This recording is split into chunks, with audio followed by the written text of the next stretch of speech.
Hi friends, మీకు తెలుసా soya granules అంటే ఏంటో? సోయా గ్రాన్యూల్స్లో ప్రోటీన్ అనేది ఎక్కువ శాతం ఉంటుందండి. అందుకని చెప్పి ఇది అప్పుడప్పుడు తీసుకోవడం వల్ల మన హెల్త్కి చాలా మంచి బెనిఫిట్స్ ఉంటాయి. తెలియని వాళ్ళైతే ఈ వీడియో లాస్ట్ వరకు చూసి మొత్తం ట్రై చేయండి. తెలిసిన వాళ్ళైతే ఈ విధంగా ట్రై చేసి చూడండి. చపాతీ, పూరి, రోటీ, అన్నం ఎందులోకైనా సరే చాలా టేస్టీగా ఉంటుంది ఈ కర్రీ. ముందు గ్రాన్యూల్స్ తీసుకుని పక్కన పెట్టుకుని స్టవ్ మీద ఒక బౌల్ పెట్టుకుని వాటర్ పోసుకుని కొంచెం సాల్ట్ వేసుకోవాలి. అందులో వాటర్ హీట్ అయ్యాక సోయా గ్రాన్యూల్స్ని వేసేసుకోవాలండి.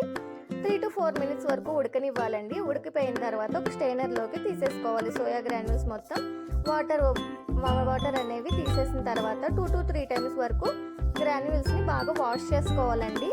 అప్పుడు దాంట్లో ఏమైనా స్మెల్ ఉన్నా కూడా పోతుంది. సో స్మెల్ అనేది అనిపించదు. తర్వాత వాటర్ ఏమీ లేకుండా ఇలా స్క్వీజ్ చేసేసుకోవాలి. స్క్వీజ్ చేసి పక్కన పెట్టుకోండి. ఇప్పుడు స్టవ్ మీద ఒక కడాయి పెట్టుకుని హీట్ అయ్యాక ఆయిల్ పోసుకుని అందులో మసాలా సరుకులు వేసుకోవాలండి. షాజీరా, దాల్చిన చెక్క, యాలకులు, లవంగాలు, మిరియాలు, బిర్యానీ ఆకు, అనాస పువ్వు వేసుకోవాలి. అలాగే కట్ చేసిన 2 పచ్చిమిర్చి, కరివేపాకు వేసుకొని బాగా ఫ్రై చేసుకోవాలి.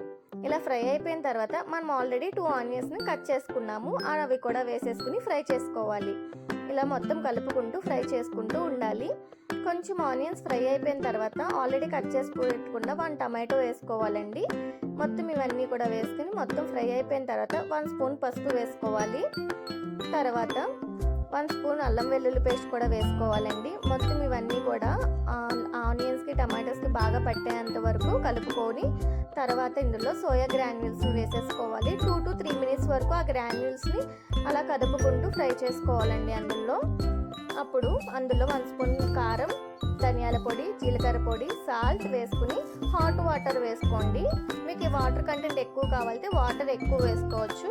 సో మొత్తం అన్నీ కూడా వేసుకుని బాగా ఉడకనివ్వాలండి. మూత పెట్టేసి ఒక 10 minutes వరకు ఉడికిపోయిన తర్వాత మనకు వాటర్ కంటెంట్ అనేది తగ్గిపోతుంది. అలా మొత్తం కలుపుకుంటూ మధ్యలో ఉడకనించుకోవాలండి. సో వాటర్ కంటెంట్ అనేది కొంచెం తగ్గిపోయిన తర్వాత మనం ఇందులో మసాలా, సాల్ట్ అవన్నీ కూడా చూసుకుని సరిపోకపోతే టేస్ట్కి తగ్గట్టుగా యాడ్ చేసుకోండి. అలాగే ఇప్పుడు గరం మసాలా కూడా కొంచెం వేసుకుని లాస్ట్లో ఫైనల్గా ఇంకా గార్నిష్ చేసుకోవాలి కొత్తిమీరతో. ఇలా గార్నిష్ చేసుకుని స్టవ్ ఆఫ్ చేసేసుకోండి. ఇప్పుడు చపాతీ, రోటీ, రైస్ ఎందులోకైనా ట్రై చేసి చూడండి. చాలా అంటే చాలా బాగుంటుంది.